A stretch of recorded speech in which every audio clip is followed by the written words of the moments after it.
"Set that room tonight," Joel Talbot said, his voice low and rough as gravel under iron wheels, his dark eyes fixed on his housekeeper with an intensity that made the air between them feel charged with something unnamed and dangerous. "Because she is not a guest. She lives here now." Martha Greer, who had kept house for the Talbot Ranch for 11 years, stood in the doorway of the east bedroom with a bundle of fresh linen pressed against her chest, staring at her employer as though he had just announced the sky was falling in. Her mouth opened, closed, opened again. "Mr. Talbot," she said carefully, the way a person speaks when they are trying very hard not to say the wrong thing, "are you certain this is wise?" Joel did not answer. He turned away from her and walked back down the long corridor of the ranch house, his boots striking the hardwood floor with that measured, deliberate cadence that the people who knew him recognized as the sound of a man who had already made up his mind and would not be moved by heaven or earth or the well-meaning opinions of anyone who worked for him. Martha Greer stood alone in the doorway, clutching her linen, and listened to the silence that settled in his wake. Outside, the Arizona Territory spread itself wide and bronze and merciless under the September sun of 1882, and somewhere on that land, a woman named Ella Wilcox was riding toward a life she had not yet been asked to choose. Martha set down the linen. She began to make up the bed, because when Joel Talbot spoke in that voice, in that particular quiet way that contained all the force of a man who had survived things that would have destroyed anyone softer, you did not argue. You simply understood that whatever came next, it was going to change everything. And she was right. It had begun 6 weeks earlier, in the last week of July, when the summer heat lay across the Sonoran landscape like a punishment from God, and the town of Copperhead Creek was slow and dust-choked, and half asleep in the way that frontier towns get when the work of staying alive becomes too ordinary to be interesting. Ella Wilcox had arrived on the afternoon stage from Tucson with 2 carpet bags, 1 small trunk, a leather satchel that never left her shoulder, and the kind of face that made men look twice, not because she was trying to make them, but because something in her expression suggested a person carrying a secret too heavy to fully hide. She was 27 years old, with dark auburn hair that she kept pinned sensibly under a hat that had once been fashionable in a city she no longer lived in, and eyes the color of amber glass when the light came through it at just the right angle. She was not a mail-order bride. She was not a widow looking for a second chance. She was not running from a broken heart, though a broken heart was part of it, the way a cracked foundation is part of why a house eventually falls. She was running from a man named Denton Vale. Denton Vale was not the kind of villain who announced himself. He was quiet and well-dressed and spoke in the measured tones of a man who had always had enough money to make his ugliness invisible. He was the kind of man who could ruin a person slowly, the way water ruins stone, not with one dramatic blow, but with 1,000 small, relentless pressures that you only understand have been destroying you once it is already done. Ella had understood it too late. She had been his clerk for 3 years in the law office he operated in Tucson, a legal practice that was legitimate in its surface details and corrupt in its bones. Denton Vale arranged the quiet transfer of land deeds from people who did not fully understand what they were signing. He leveraged old debts into new ones. He operated in the spaces between what the law said and what the law could prove, and he did it all with impeccable manners and a silver watch chain and a smile that never quite reached his eyes. Ella had kept his ledgers. She had organized his correspondence. She had, for 3 years, told herself that the things that made her uneasy were simply the natural discomfort of a woman working in a man's world, and that the coldness she felt when she looked at Denton Vale's hands signing documents was just her own imagination playing tricks. Then, in the spring of 1882, she had found the hidden ledger. It was tucked behind a false panel in the lower drawer of the office cabinet, and she had found it by accident, reaching for a misplaced deed in the dark, and what she had read in those pages had turned her blood to ice. Names. Dates, amounts paid, agreements made with men who wore badges and men who wore guns and men who wore neither but were more dangerous than both. A systematic record of every corrupt arrangement Denton Vale had made over 7 years, kept not out of carelessness, but out of the particular arrogance of a man who believed he was untouchable and wanted the private satisfaction of counting his victories. She had read enough in those 10 minutes to destroy him. She had also read enough to understand what he would do to her if he discovered she had seen it. She had replaced the ledger. She had finished her workday. She had gone home to her rented room and sat very still for 3 hours in the gathering dark, thinking with the cold precision of a person who had only one chance to do this right. Then she had packed what mattered, taken the money she had saved over 3 years from the locked box under her floorboard, written a letter to a woman she trusted in a town 300 miles east, and been gone before dawn. She had chosen Copperhead Creek the way desperate people choose directions, by pointing at a map and picking a place small enough to hide in and far enough to matter. She had not known about the Talbot Ranch. She had not known about Joel Talbot. What she had known, climbing down from the stage in the orange afternoon light of Copperhead Creek, was that she had perhaps 2 weeks before Denton Vale realized that his most careful employee had disappeared, and perhaps another week after that before he understood why, and after that, the clock would run very fast indeed. What she needed was work, a roof, and enough time to figure out what to do with what she knew. The job posting had been tacked to the board outside the general store, written in a hand so spare and precise it looked almost like a legal document.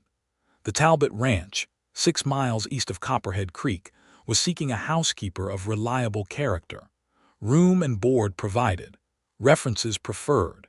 Inquire with Marcus Cole at the feed store.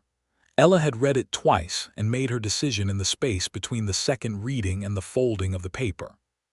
She found Marcus Cole, who was a compact, sunburned man of around 50, with the careful eyes of someone who had spent a lifetime assessing livestock and people with equal attention. He looked at her for a long moment, at her clean dress and her straight spine and the leather satchel she held as though it contained something irreplaceable, and asked her 3 questions. Could she cook? Could she manage a household? Was she planning to stay? She had answered yes to all 3, which was true on the first 2 counts and a deliberate hope on the third.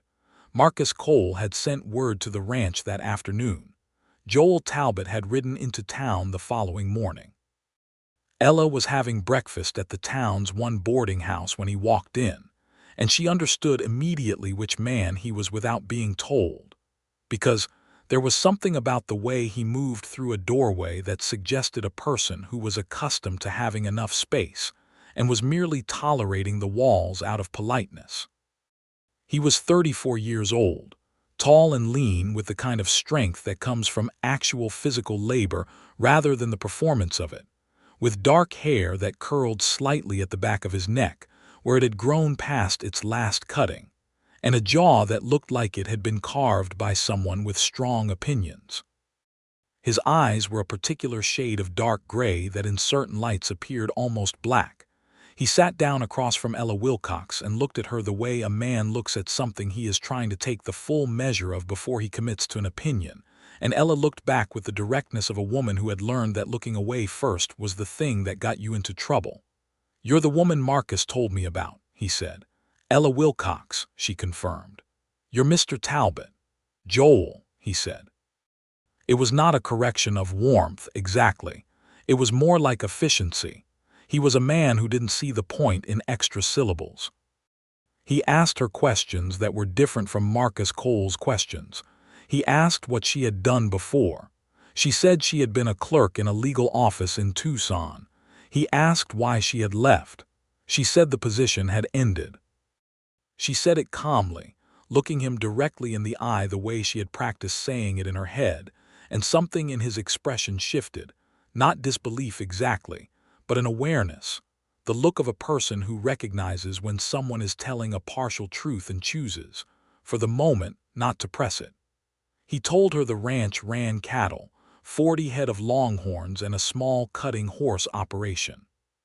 He told her there were 3 ranch hands, Pip Sandoval, Chester Ames, and a man everyone called Red on account of his truly spectacular beard, all of whom ate their meals in the bunkhouse and would not be her responsibility. He told her the ranch house had 6 rooms and had not had a proper housekeeper since Mrs. Gruber had left in March to live with her daughter in California. He told her the pay was $12 a month with board. Then he said something that surprised her. He said, "I should tell you that it is not a quiet place to work. There are problems on the range. I have a neighbor named Curtis Bain who disputes the eastern boundary of my land and has been disputing it for 2 years in ways that go beyond the polite. There was an incident last spring that I won't detail, but you should understand that the situation is unresolved. If that concerns you, I understand." Ella had looked at him and thought, "I am being hunted by a corrupt lawyer with connections to dangerous men, and you are warning me about a property dispute." She had said, "It does not concern me, Mr. Talbot, Joel, I'm not afraid of trouble." He had looked at her for another long moment, and then he had said, "All right," and that had been the end of the interview. She had moved into the Talbot Ranch that same afternoon. The ranch house was everything the frontier produced when a man of practical intelligence and no particular aesthetic ambition built a home for himself and then spent 10 years making it work. It was solid, constructed of timber and adobe in the combination that was common in the territory, with a long covered porch that faced west and caught the evening breeze, a kitchen large enough to take seriously, a parlor that held a good stove and a wall of shelves containing an assortment of books that surprised Ella into genuine pleasure when she first saw them, and 6 rooms including the one that would be hers, which was at the back of the house with a window that looked east toward the mountains. It was not a grand house, but it had been built by someone who understood that a house should function before it should impress, and there was something honest about it that Ella found she liked. She put her things away neatly. She tied on an apron. She assessed the kitchen with the focused attention of a person taking inventory, because the kitchen was where she would spend the most time, and the kitchen was where she would demonstrate the reliability of character that Marcus Cole had been looking for, and that Joel Talbot had, she suspected, not entirely decided she possessed. She made supper that first evening, a simple meal of roasted chicken with dried herbs from the garden and cornbread, and a pot of properly made coffee, because she had learned early that the way to establish yourself as competent was to do the ordinary thing extremely well before you attempted anything ambitious. Joel Talbot ate without comment, which she was beginning to understand was his version of approval. After supper, she washed the dishes and listened to the sounds of the ranch in the evening, the distant lowing of cattle, the murmur of voices from the bunkhouse, the dry tick of the cooling walls, the vast quiet of the Arizona territory at night, which was not truly silent but was a kind of silence that had weight and texture, and was nothing like the silence of a city where quiet only meant that the noise had briefly paused. She sat on the back step and looked at the stars, which out here were extraordinary, and let herself breathe for what felt like the first time in weeks. She was here. She was safe. For now. For now was going to have to be enough. The days that followed fell into a rhythm the way the days on a working ranch always do, because a ranch is governed by the needs of animals and land and weather, and those needs do not negotiate with human preference. Ella learned the shape of the place, which rooms needed which attention, where the supplies were kept, which of the ranch hands occasionally needed feeding when they came in from the range late and hungry, how the stove ran hot on the left side and needed to be watched when she was baking, where the best water for the house came from the cistern behind the kitchen garden, and how the light moved through the rooms at different times of day. She learned Joel Talbot in the careful, incremental way you learn a person when you live in close quarters with them, without yet having the right to ask direct questions. She learned that he woke before dawn every day without fail, that he drank his coffee black and took it seriously, that he read in the evenings when the work was done, mostly history and the occasional volume of natural science, that he was spare with his words but precise in them, never saying more than he meant and never meaning less than he said. She learned that he was hard on himself and fair with others, that the men who worked for him respected him with the kind of respect that has to be earned rather than demanded.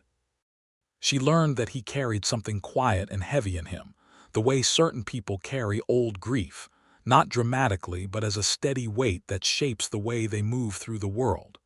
She did not know yet what it was. She found out gradually, the way you find out things on a ranch where the history of the land is inseparable from the history of the people who work it. Joel Talbot had been born in the territory. His father, Thomas Talbot, had built the ranch from bare land in the years after the war, and had died of fever in 1874 when Joel was 26, leaving him the ranch and the debt that had accumulated against it, and a younger sister named Grace, who had been 18 at the time. Joel had worked the debt down over 8 years through the kind of sustained, unglamorous effort that doesn't make for dramatic stories, but does make for a man who knows exactly what he is worth and what he is capable of, and had turned the Talbot Ranch into something that was genuinely prosperous by the standards of the territory. Grace had married 4 years ago, a good man from New Mexico, and lived now in Santa Fe with 2 children, and Joel wrote to her monthly in his spare, precise hand, and she wrote back in letters that were full of warmth and detail, and that he reread more than once before putting away carefully in the desk drawer. He had never married, which at 34 in a frontier territory was a fact that attracted comment, though rarely to his face. There had been someone once was the quiet understanding of those who had known him long enough. Nobody knew the full story. The full story was not offered. Ella did not ask about it. She had her own full story that she was not offering either. But the secrets have a way of pressing against the walls of a person's daily life. And the thing about living in close proximity with someone is that the walls between you are thinner than either of you pretends. The first crack came at the end of Ella's second week, on an evening when she had stayed up late to finish the accounts that Joel had asked her to organize, because she had offered to do it, and he had accepted the offer with the careful neutrality of a man who is not accustomed to people making his life easier and is not entirely sure how to receive it.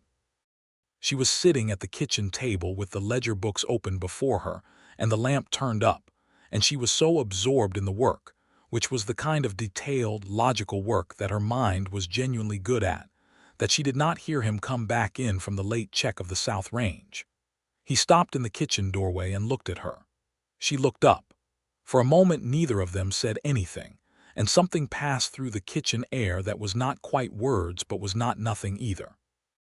"You're good at that," he said finally, nodding at the ledger. "I've done it before," she said. "The legal office." "Yes." He moved to the stove and poured himself a cup of the coffee she had left on the warmth. He leaned against the counter and looked at the work she'd done, the neat columns, the careful cross-referencing, the small notes she'd written in the margins to clarify the logic. "You could have been more than a clerk," he said. It was not quite a question. It was the kind of observation that a person makes when they are standing at the edge of a question they are not yet ready to ask directly. Ella set down her pen. She thought about what to say and what not to say, and the weight of the hidden ledger in Denton Vale's office pressed at the back of her mind the way it always did. "A lot of people could have been more than what circumstances let them be," she said. He was quiet for a moment. Then he said, "That's true," and there was something in his voice, not pity, not condescension, but a recognition, as if the sentence had meant something specific to him too. He said goodnight and took his coffee down the hall. Ella sat in the kitchen for a while longer and found, to her own mild surprise, that the weight in her chest was slightly lighter than it had been. The thing with Curtis Bain escalated in the 3rd week of August, which was when Ella began to understand that the warning Joel had given her before she took the job had not been exaggeration.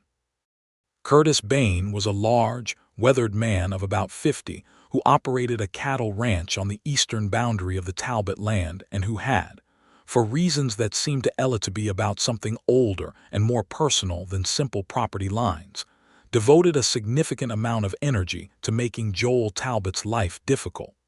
He had moved his fencing twice into Talbot land. He had diverted a seasonal creek that fed the southern pasture. He had interfered with the Talbot cattle drives to the railhead at 3 different occasions in the past 2 years.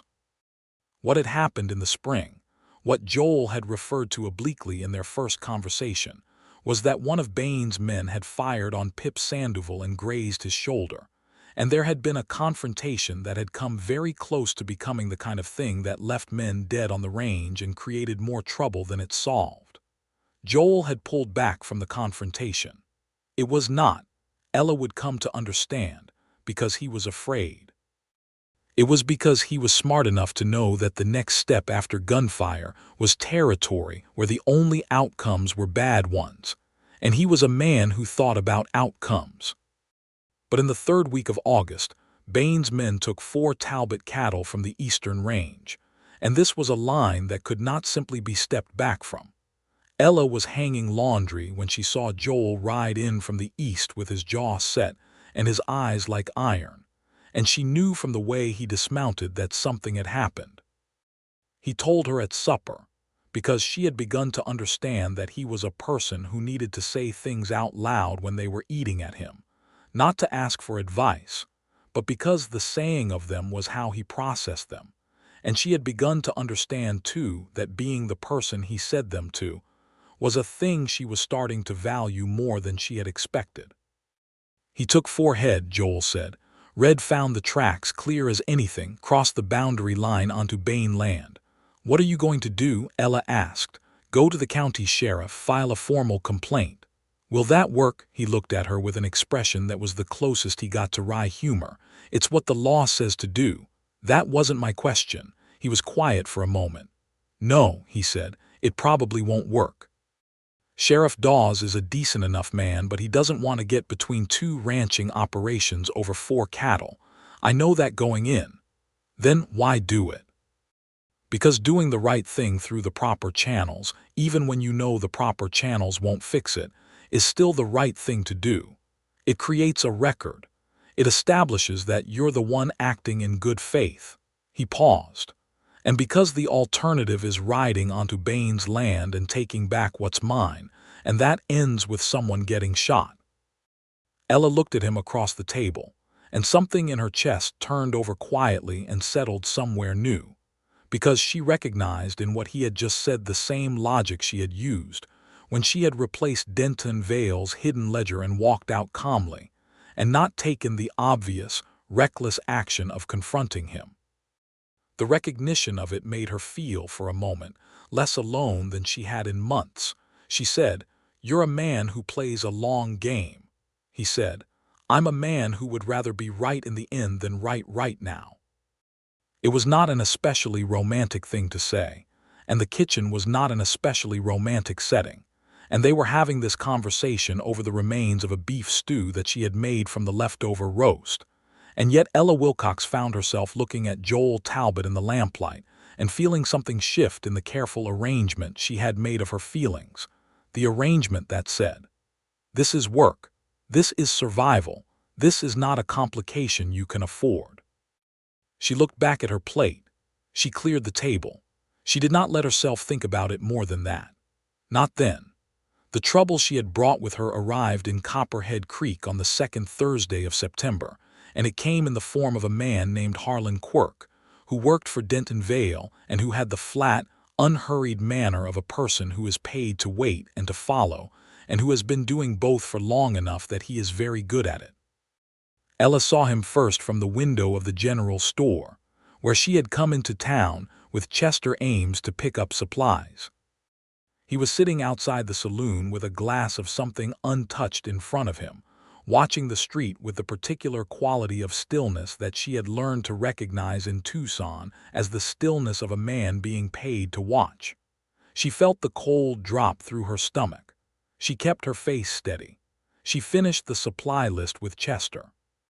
She climbed back into the wagon and rode the 6 miles back to the ranch without saying a word about it, because Chester Ames was a kind man and a good ranch hand, but he was not equipped for the specific kind of trouble that was sitting outside the Copperhead Creek saloon, and the last thing she needed was someone else tangled in it. That evening she sat in her room with the lamp turned low and the leather satchel open on her lap, and looked at the documents inside it. The copies she had made of the key pages from Denton Vale's hidden ledger. Working in the early dawn hours of the day she had left Tucson, copying in her small, careful hand the entries that mattered most, the names, the amounts, the dates, the signatures. She had brought them with her because she had understood, even in the terror of leaving, that information is the only real protection against a man like Denton Vale, that the only leverage she had was what she knew and could prove. She had also understood, sitting in her rented room in Tucson with her packed bags and the pale light of pre-dawn coming through the curtains, that she could not use that leverage alone. She needed someone she could trust. The problem was that she had not, at that point, known who that was. She thought about it for a long time, sitting in her room at the Talbot Ranch with the sounds of the September night coming through the window.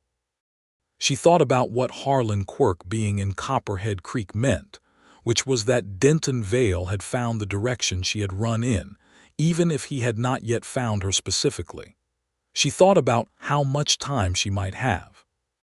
She thought about what her options were, and then she thought, against her own careful intentions, about Joel Talbot, about what he had said about doing the right thing through the proper channels even when the proper channels wouldn't fix it, because it created a record, about the way he had looked when he said it, not like a man reciting a principle, but like a man who had paid for that understanding with something real, about the bookshelf in the parlor and the letters from his sister in Santa Fe, and the way he was unfailingly fair with the men who worked for him even when he was clearly exhausted, and the way he had told her before she even started that there was trouble on the land, because he thought she deserved to know.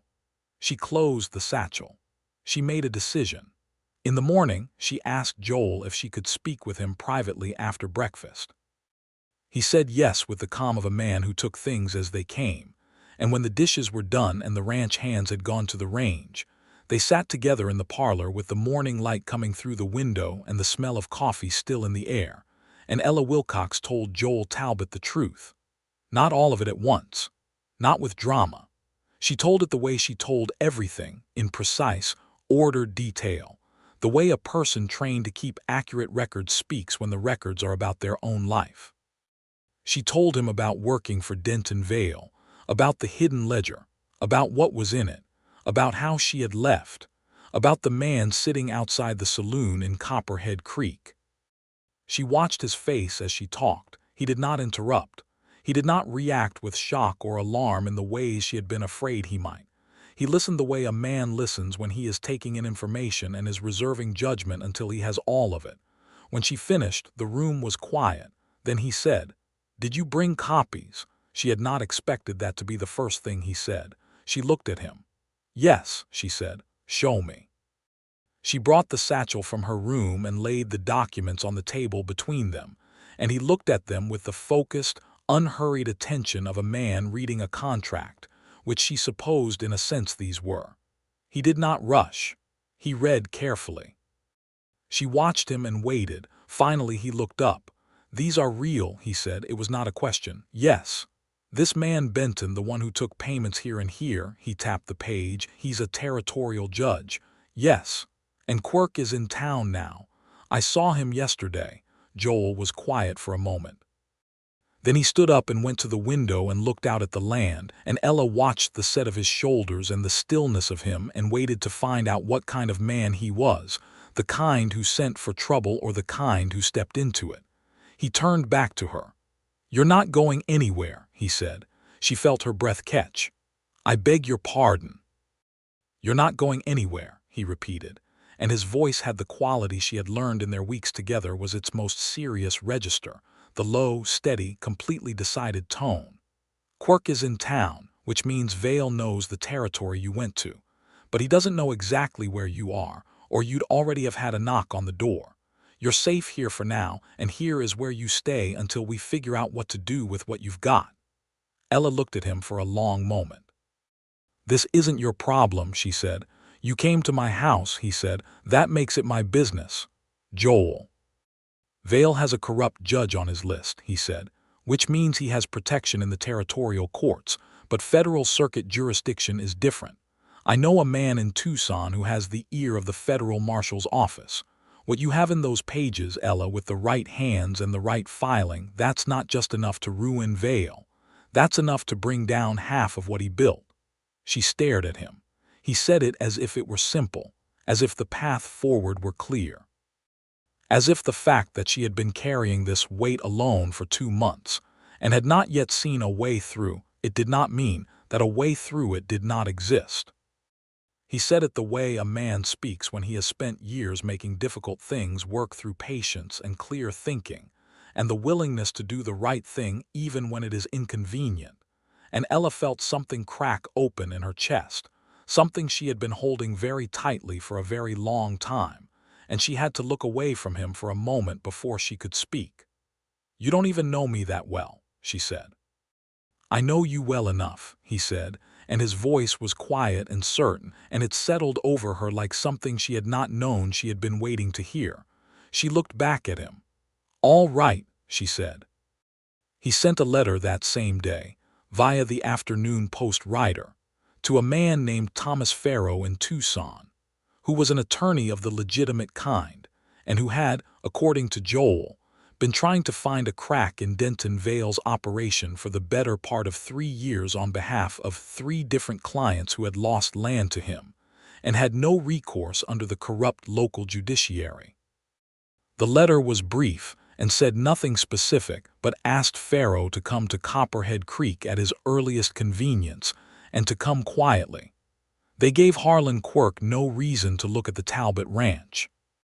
Ella stayed close to the house, and when she did go into town with Chester for supplies, she wore her plainest dress and her most ordinary expression, and spoke to no one she did not need to speak to. Quirk was there every day, watching the street, but she moved through his peripheral vision like a piece of the town's ordinary furniture, just another woman running errands, and he looked through her the way men always looked through women who were not making themselves remarkable. It was, she reflected, one of the few practical advantages of being a woman in a world that had taught women to be invisible. Thomas Farrow arrived on the 28th of August, riding in on a tired bay horse, and looking like a man who had been traveling hard and sleeping poorly, which he had. He was a compact, sharp-eyed man of around 50 with ink stains on his fingers and the careful diction of a man trained to choose words precisely, and when Ella laid the documents in front of him on the kitchen table of the Talbot ranch, he read them with an expression that started at cautious and moved through intent and arrived at something that looked very close to joy. "I've been looking for something exactly like this for 3 years," he said. "Can you use it?" Joel asked. "Can I use it?" Farrow repeated, as if the question were almost too simple. "This is a federal matter. Judge Benton's involvement takes it out of the territorial court's hands entirely. I can take this to the Federal Circuit office in Prescott, and from there to the Marshal's office in Tucson." He looked at Ella. "You'll need to provide testimony." "I know," she said. "It will be harder for Vale to silence a witness once the federal machinery is moving than it would be to silence one now," Farrow said. "But I want you to understand there is still a period between now and then where you should be careful." "She'll stay here," Joel said. Ella looked at him. He looked back at her with complete steadiness, and the thing she had been carefully not examining for weeks moved in her chest like something deciding to live. Farrow left the following morning with the copies of the documents secured in his own satchel. He had made additional copies, which they secured in 3 separate places, because information is only protection if it cannot be destroyed.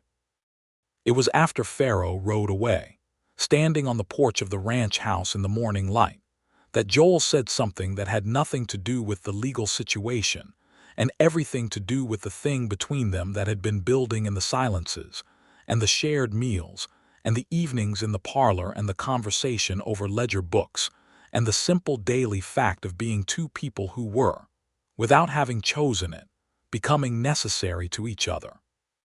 He said, "I want you to know that I asked you to stay because it was the right thing to do, not because I expected anything from it." She looked at him sideways. "I know that. But I also want you to know," he said, and his voice was quieter now, with that careful precision he used when he was saying something that mattered, "that it's not only because it's the right thing to do." The morning light was very gold on the eastern mountains, and the ranch was quiet around them, and Ella Wilcox stood on the porch of the Talbot ranch and understood that she was at one of those moments that a person's life turns on. She had come here to hide. She had come here because she was frightened and she needed time and she had needed a place that was not where she had been. She had not come here to find someone. She had not come here for this. But here it was anyway. "Joel," she said.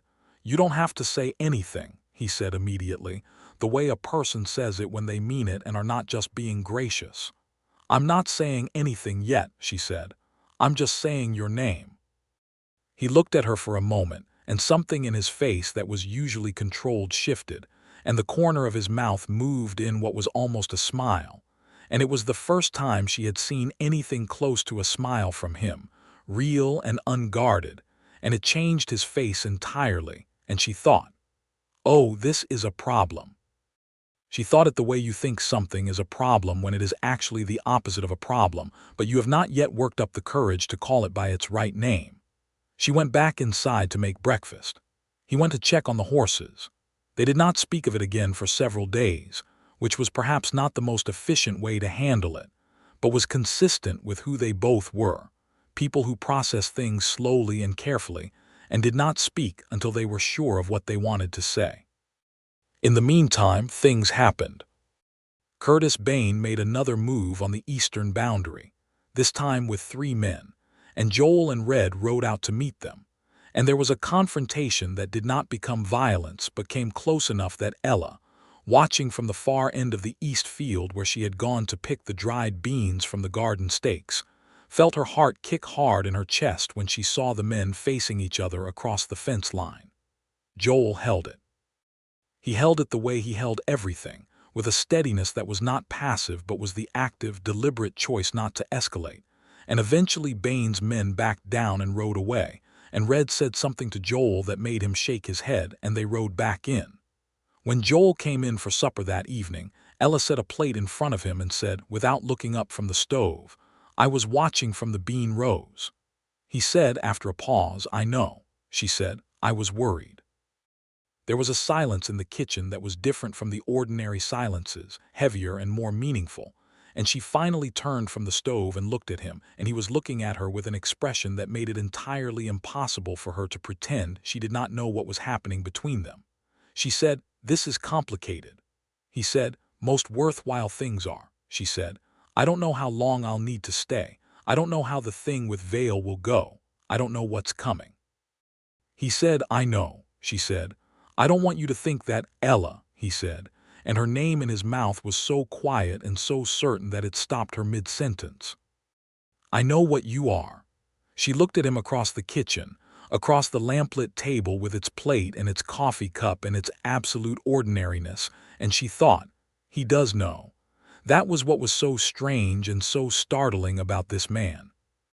He had watched her for 6 weeks with those careful dark eyes, and he had simply and completely seen her, not the performance of a capable housekeeper, not the careful surface of a woman hiding something, but the actual Ella Wilcox underneath it, the woman who was precise and determined and frightened and brave, and who had done the right thing at great personal cost, and had not stopped doing the right thing even when it was hard. She sat down at the table across from him. She said, "I need to tell you something." He said, "All right," she said. "When I came here, I was only trying to survive. I wasn't looking for anything. I wasn't looking for a person." He said, "I know that too," she said, "but I think I found one anyway." He was quiet for a moment that felt very long and not long at all. Then he said, "I think you did." It was not a declaration. It was not a sweeping romantic moment. It was two careful people who had been moving towards something, acknowledging, with precision and honesty, that they had arrived. He reached across the table and put his hand over hers, which was resting beside the coffee cup, and she felt the warmth of it all the way through her, and neither of them said anything more for a while, and the ranch was quiet around them, and outside the September stars were extraordinary over the Arizona territory. Martha Greer came to the ranch the following week, which was when the story had begun, with Joel standing in the corridor of the ranch house and saying those words that had rung through the air like a bell. Martha was not surprised by the words. She was surprised only by the timing, because she had known Joel Talbot for 11 years, and she had recognized weeks ago what was happening between him and the Wilcox woman, had recognized it with the clarity of a person who has watched someone carefully enough to know the signs. What surprised her was that Joel had said it out loud, in exactly those terms, had said she is not a guest. She lives here now, with the quiet authority of a man making a permanent decision. She made up the room with the best linens. She did not, however, keep her observations to herself indefinitely. 2 days later, finding Ella in the kitchen with the morning bread set to rise and a look on her face that was the face of someone trying not to smile about something, Martha Greer sat down at the kitchen table and folded her hands and said, "He hasn't been this way about a person since Sarah Marsh." Ella looked up. "I don't know who that is," she said. "No," Martha said. "You wouldn't. It was before your time, obviously. 8 years ago, maybe 9. A woman he cared about very much." She left the territory, went back east. Martha's expression was not unkind, but it was direct. He didn't speak about it. He just got quieter, and he stayed quieter for a long time. And then you arrived, and he started talking again. Ella was still for a moment. "I'm not going anywhere," she said. Martha looked at her carefully and seemed to be assessing that statement the way she assessed everything, with the long experience of a woman who had seen a great many things said by a great many people. "No," Martha said finally, "I don't think you are." She picked up her coffee and drank it and said nothing more on the subject. Thomas Farrow moved quickly once he was back in Tucson with the documents, because a man who has been building toward something for 3 years does not waste the moment when the thing finally arrives. Within 2 weeks of his visit to the Talbot Ranch, he had filed a formal complaint with the Federal Circuit Court in Prescott and had provided a summary of the documentary evidence to the Federal Marshal's office in Tucson. The machinery, once set in motion, moved with the particular energy of something that has been waiting for permission. Harlan Quirk disappeared from Copperhead Creek on the same day, which was not a coincidence. When you work for a man like Denton Vale, you can read the shift in the weather before the storm arrives, and Quirk's departure was the sign that Vale knew the wind had changed. The federal marshal arrived at the Talbot Ranch on the 3rd day of October, 1882, a rangy man named Connolly with tired eyes and a very thorough manner, and he took Ella's formal statement at the kitchen table over 2 hours while Joel sat in the doorway, not interfering but present, the way he was present for things that mattered to him. Marshal Connolly said, when he had written the last of it, "You understand that Vale may challenge the provenance of these copies." "That's why I kept the originals in the wall behind the panel," Ella said. Connolly looked at her. "The original ledger is still in his office," he said. "It was when I left," she said. "A man like Vale doesn't destroy his records. He considers himself untouchable." Connolly stood up. "I'm going to need a second deputy," he said, to no one in particular. He served the federal warrant on Denton Vale's office in Tucson on the 8th of October. The original ledger was exactly where Ella had said it would be. The story of what followed did not come to Ella and Joel all at once but in pieces, the way distant events always arrive on the frontier, carried by post riders and stages, and the casual intelligence of traveling traders. Vale was arrested on the 16th of October on charges of corruption, fraud, and conspiracy, with federal implications. Judge Benton, whose name appeared most prominently in the ledger, resigned his position before he could be formally charged and left the territory, which was the particular kind of justice available to men of his standing, less satisfying but still real. Two other officials whose names appeared in the documents faced formal proceedings through the territorial administration. Thomas Farrow wrote to inform Ella that her testimony had been accepted, and that she was not required to appear in Tucson for the initial proceedings, as the documentary evidence was sufficient for the initial arrest and charges, though she might be called as a witness later. She wrote back and said she would come when called. She was not afraid anymore. Or rather, she was still afraid, but she had recognized that the fear was no longer the dominant fact of her life, and that felt like something close to freedom. The day the letter from Farrow arrived confirming Vale's arrest, Ella Wilcox sat on the back step of the Talbot Ranch house in the October evening and cried, quietly and thoroughly, for about 20 minutes, which was the amount of time it took to release everything she had been carrying since the night she had found that hidden ledger, and understood that her life was about to break apart. She cried for the job she had lost, and the city she had fled, and the months of fear, and the careful loneliness of keeping herself together through all of it. She cried for the 3 women she knew of whose land Vale had taken, and who might now get some portion of justice back. She cried because it was over and because over felt like something she had not quite believed in. And then she stopped. She dried her face. She sat quietly for a moment in the October air. And then Joel sat down beside her on the step. He had not been there before.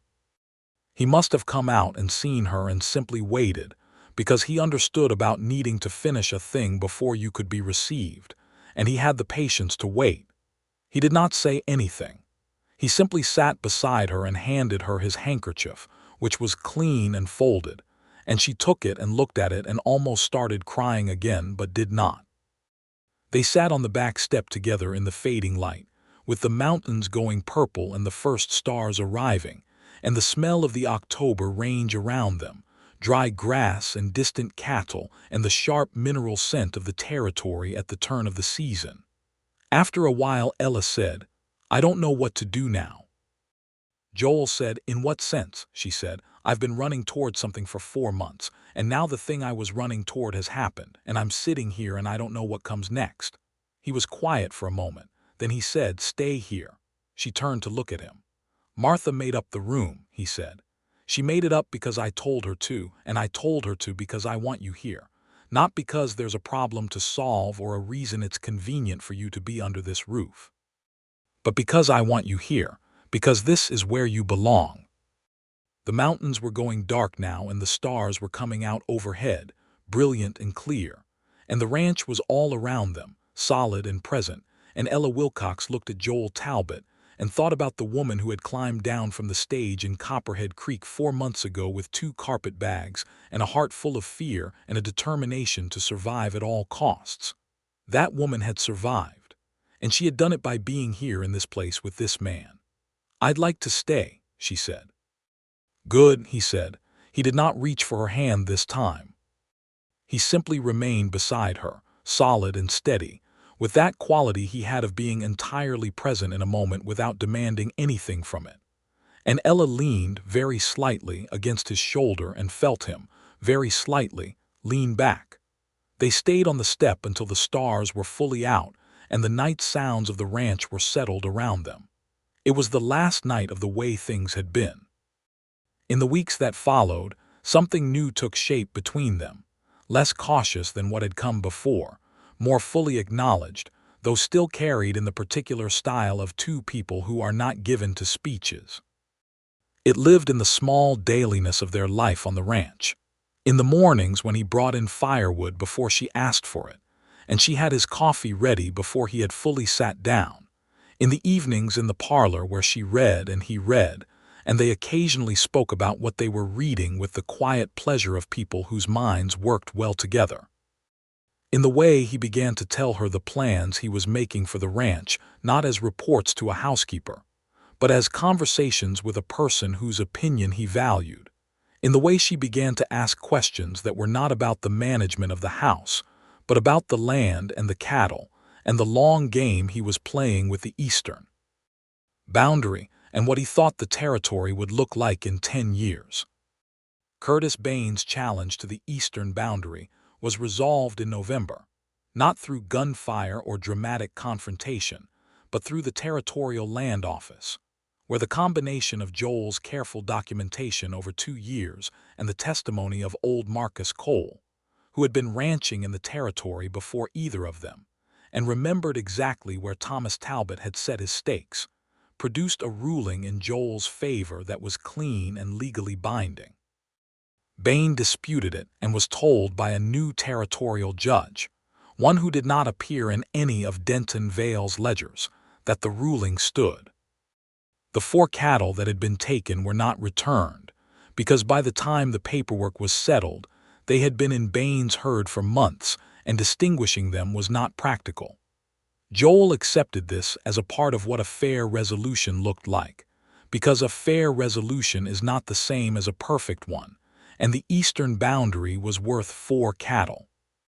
Red celebrated by spending 3 evenings in a row at the Copperhead Creek Saloon, and Pip Sandoval, whose shoulder had healed clean over the summer, made a point of riding the eastern fence line the day after the ruling, not for any specific purpose, but because there is a particular satisfaction in riding land that is definitively yours.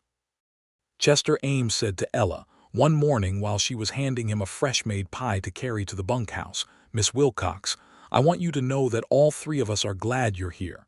The boss is different since you came. Better different." Ella looked at him with a warmth she did not try to hide. "Thank you, Chester." He went back to the bunkhouse with his pie, looking as if he had discharged a duty he had been working up to for some time. The evening of the day the eastern boundary ruling arrived, Joel took Ella for a ride out to the eastern edge of the ranch, which he had not done before, had not taken her out to see the land in the way that a person shows something that matters to them to someone else who matters to them. He took her to the top of the low ridge that marked the boundary where the argument had been, and from there you could see the whole of the eastern range spread out below, the brown and gold and rust of the November grassland, the line of the mountains beyond, the distant glitter of the seasonal creek, and the sky going from blue to something deeper as the afternoon moved toward evening. "My father stood here," Joel said. "When he first came to this land, that's what he told me. He said he stood on this ridge and looked out at all of it and thought, this is the place." Ella looked at the land. "He was right," she said. "He worked for this land with everything he had," Joel said. "He didn't always do it the right way. He was not always a just man. But he built something real and he left it to me, and I've spent 10 years trying to do better with it than he did." He paused. "I want to keep doing that. I want this place to be something worth handing forward." Ella was quiet for a moment. She thought about the things that were worth handing forward. She thought about her own life and what she had built in it and what she had lost and what she had found. She thought about the difference between surviving and living. "Joel," she said. He looked at her. "I want to be a part of that," she said. "Not as your housekeeper," as she paused, finding the words, "as the person you build it with." He looked at her for a long moment with those dark, serious eyes, and then he said, very quietly, "I was hoping you would say something like that." He did not propose in that moment on the ridge. He proposed 3 days later, on a Tuesday morning in the kitchen, which was so consistent with who he was that Ella almost laughed. He had been thinking about it for 3 days, which was the amount of time he needed to be entirely certain of what he was doing and how he intended to say it, and he said it in the kitchen because the kitchen was the center of their shared life, and it was the most honest room in the house. He said, "Ella Wilcox, I'd like to marry you if you're willing, not because it's practical or because it solves a problem. Because you are the person I want to spend my life next to, and I would like to begin as soon as is right for you." She was holding a bowl of bread dough. She set it down. She said, "Yes." He nodded, the way he nodded when something important had been confirmed, with the quiet completeness of a man who does not waste motion. Then he crossed the kitchen and took her face in his hands with a gentleness that undid her entirely, and he kissed her properly and at length, and the bread dough sat forgotten on the counter, and outside the November sun was bright on the Arizona territory, and the ranch went about its business around them, entirely unconcerned. They were married on the 15th of December, 1882, in Copperhead Creek, in the church that the town's small but determined congregation had built the previous spring. It was not a large wedding, because neither of them was large wedding people, but it was full of warmth. Marcus Cole was there, and Martha Greer, who cried in a composed and dignified manner. Pip and Chester and Red came in their best clothes, and Red's beard had been trimmed for the occasion, which everyone agreed was an extraordinary gesture. Thomas Farrow had written to congratulate them, having heard the news through the particular speed with which good news travels in legal circles when it is attached to a successful case.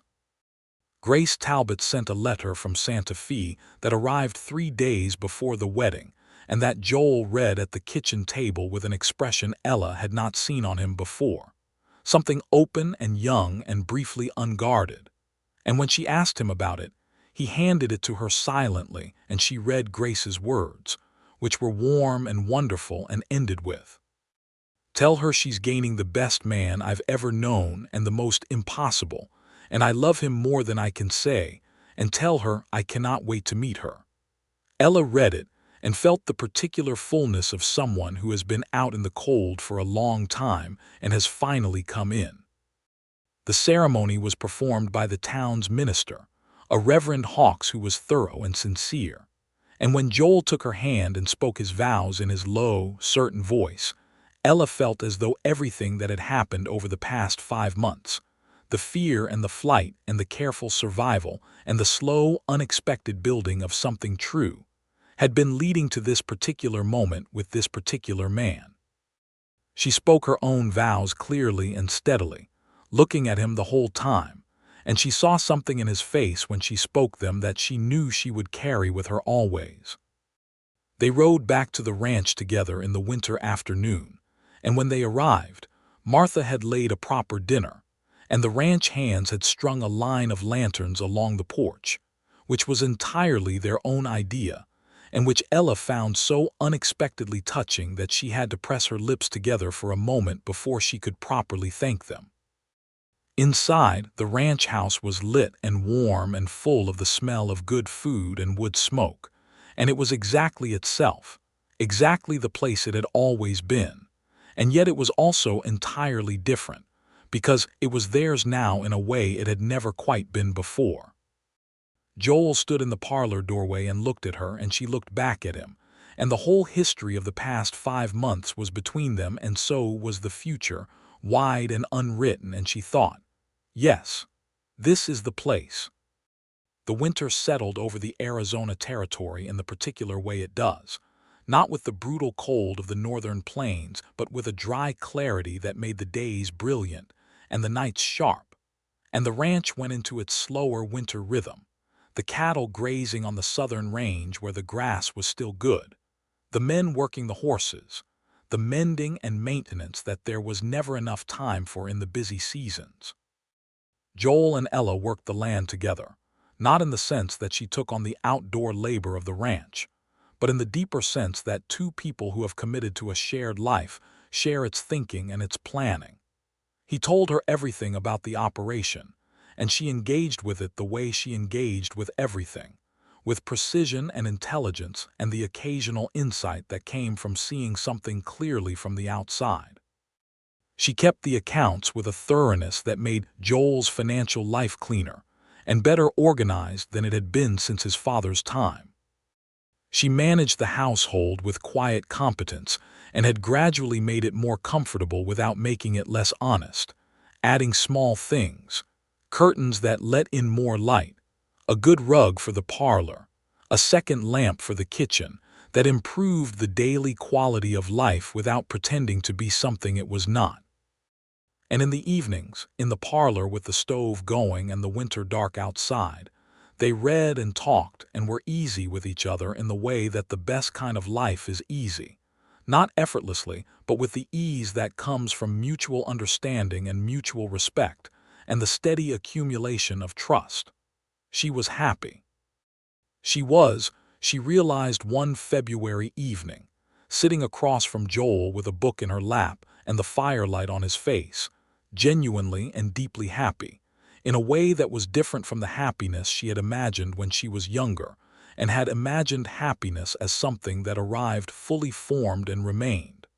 This was not that kind of happiness. This was the kind that was built out of actual things, out of the specific pleasure of this man's specific presence, out of this land that she had come to know and love, out of the daily texture of a life that was genuinely her own. She said, "Joel." He looked up from his book. She said, "I'm happy." He looked at her for a moment, and the corner of his mouth moved in that way that was his version of a full smile. He said, "Good." She threw a cushion at him, which she had never done before in her life, and he caught it without blinking, and his actual smile came out, the full unguarded one she had first seen on the porch months ago, and she thought, "Yes, that one is worth everything." Spring came to the territory the way it always did, with the sudden bloom of the desert and the return of the cutting horse business and the long days, and the work that was both demanding and satisfying in the way that work is satisfying when it is your own. The Eastern Range was peaceful. Curtis Bain had gone quiet since the land ruling, had retreated into his own operations with the sullenness of a man who had been definitively defeated and not yet found a new antagonism to occupy him. Perhaps he would, eventually, but not this spring. Ella was called to Tucson in March to give her formal testimony in the federal proceedings against Denton Vale, and she went accompanied by Joel, who made no announcement of the fact that he was going, simply appeared on the morning of their departure with 2 horses saddled and his traveling coat on. And when she started to say that she could manage alone, he looked at her with an expression that was between patience and stubbornness, and she decided not to finish the sentence. They rode to Tucson over 2 days, stopping at the way station at Relito, and it was the first time they had traveled anywhere together, and Ella found she liked the experience of it enormously. The way they rode companionably and talked about things they had not had occasion to talk about before, the places he had been, the things she had seen, the wider world beyond this particular stretch of the Arizona territory. In Tucson, she gave her testimony in a room that smelled of law books and old wood and the particular anxiety of serious proceedings. She spoke calmly and precisely, as she had always spoken when the facts were on her side, and she knew what she was saying was true.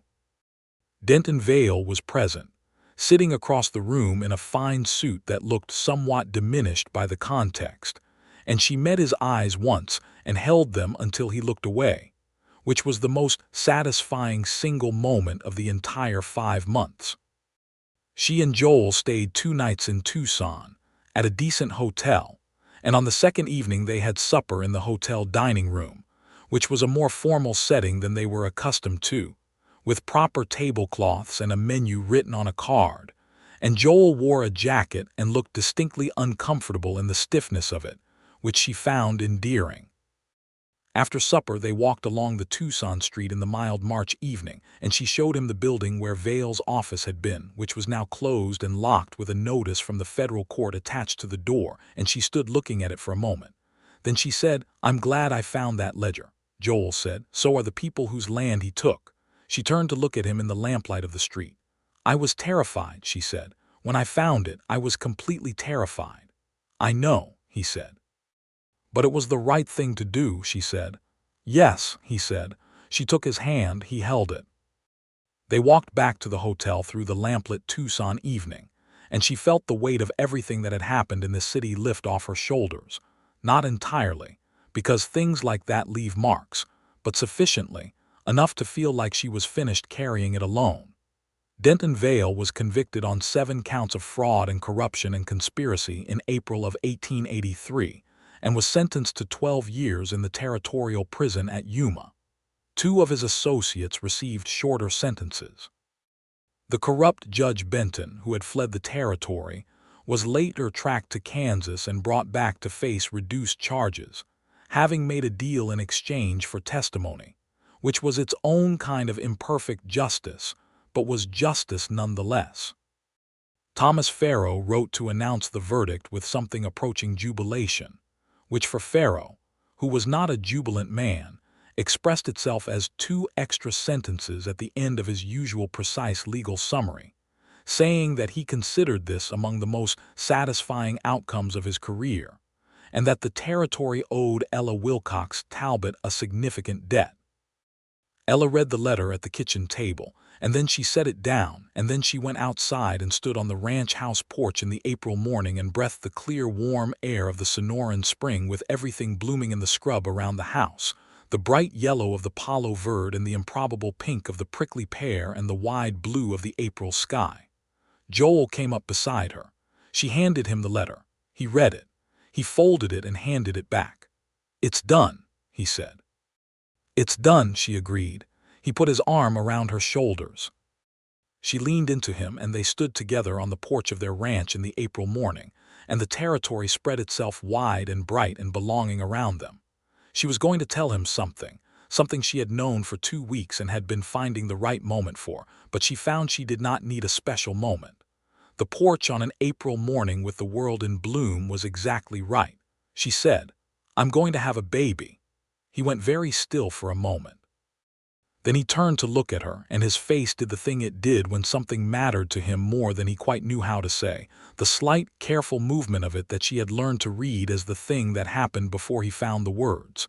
He said, "Are you well?" She said, "I'm perfectly well." He said, "When?" She said, "October, I think."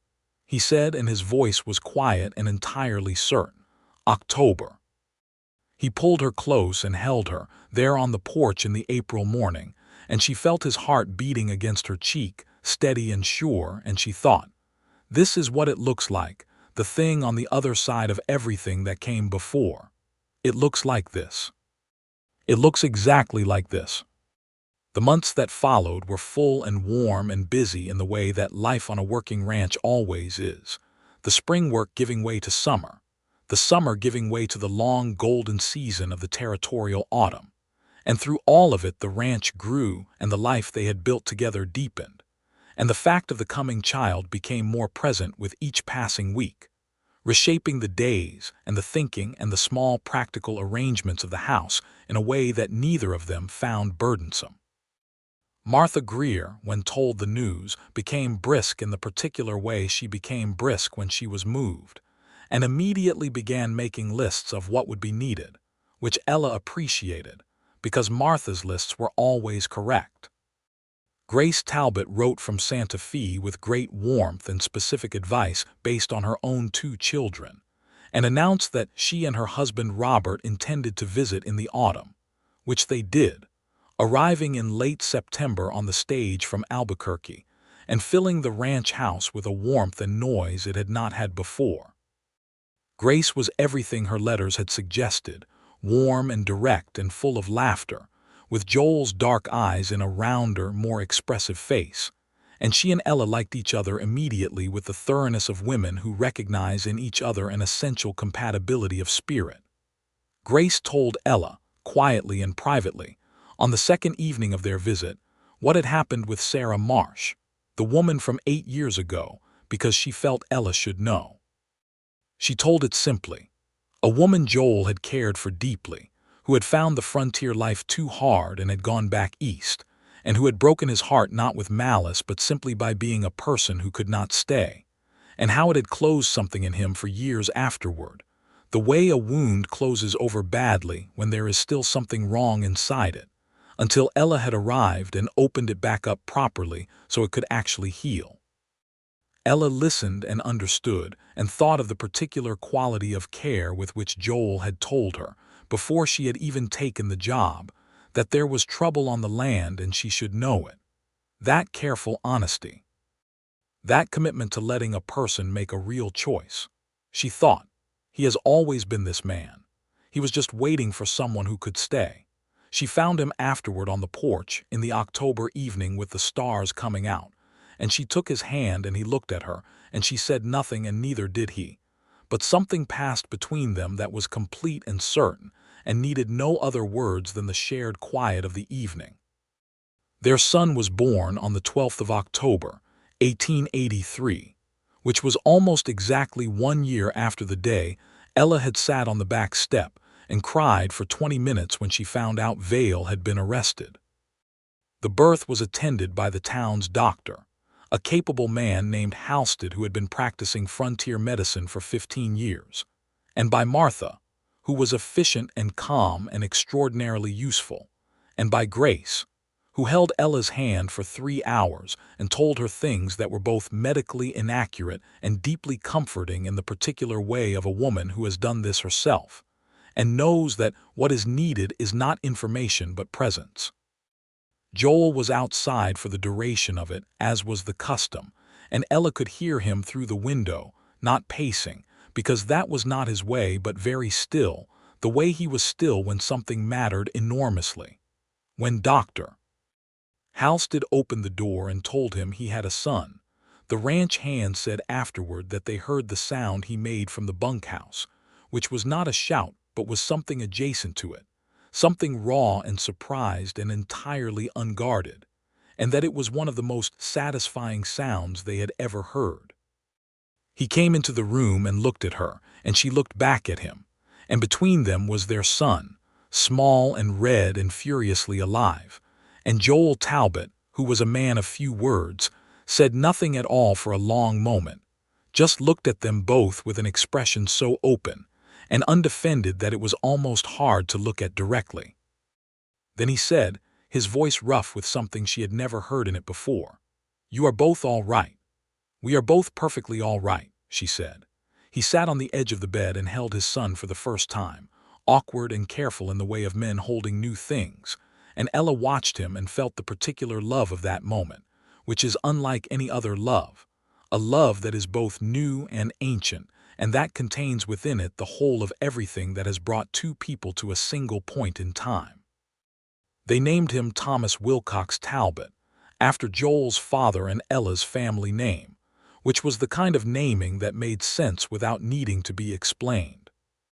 Thomas was a good baby, and then a good small boy, curious and serious in ways that clearly came from both of them, with his father's dark eyes and his mother's decisive manner, and the ranch shaped itself around his presence, the way ranches always shape themselves around the life happening on them, with the infinite adjustability of places that have been built for living. The ranch thrived in the years that followed. Joel's long patience with the eastern boundary paid off in ways that extended beyond the legal ruling, as Bain, having been decisively beaten in the territorial court, eventually sold his operation to a rancher from New Mexico and moved on, and the eastern boundary became simply what it was, a boundary without dispute, and the range beyond it was quiet, and the creek ran freely, and the cattle grazed on good grass. The cutting horse operation grew, because Pip Sandoval had a genuine gift for training and Joel had the wisdom to recognize it and invest in it. And by 1885, the Talbot horses had a reputation that brought buyers from as far as Colorado. Thomas Farrow continued his legal practice in Tucson and remained in correspondence with both Joel and Ella, occasionally sending clients who needed the kind of honest legal advice that was harder to find than it should have been in the territory. Ella, who had kept his ledgers and knew the law through 3 years of proximity to it, was able to be helpful in ways that were not officially legal practice, but that Farrow respected and occasionally relied on. In the spring of 1886, their second child arrived, a daughter they named Clara Grace, with Grace Talbot's name carried in her middle name and her mother's auburn hair and her father's seriousness of expression, which, on a baby, was both impractical and absolutely charming. Thomas was 3 by then and approached his sister with a thoughtful, investigative interest that made Ella think of the way Joel read, with the same careful attention to something worth understanding. The ranch house grew slightly to accommodate them, Joel and 2 of the hands adding a room that sprang off the eastern side of the house, built in the same adobe and timber as the rest of it, solid and unpretentious and right. Martha Greer continued to come twice a week, though by now her role was more companion and friend than housekeeper, because Ella managed the house herself with the efficiency that she had brought to everything, and the $12 a month situation had been superseded by circumstances that made it something else entirely.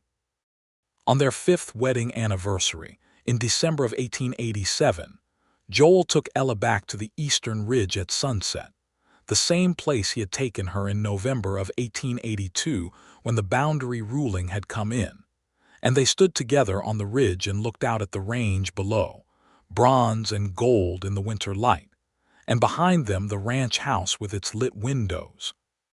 And inside the ranch house, Thomas was almost 4 and Clara was 18 months old, and Martha was watching them both, and the smell of the supper she had made before leaving was still in the kitchen. Joel said, "I want to show you something." He reached into his coat and brought out a small, flat parcel wrapped in brown paper. She opened it. It was a land deed.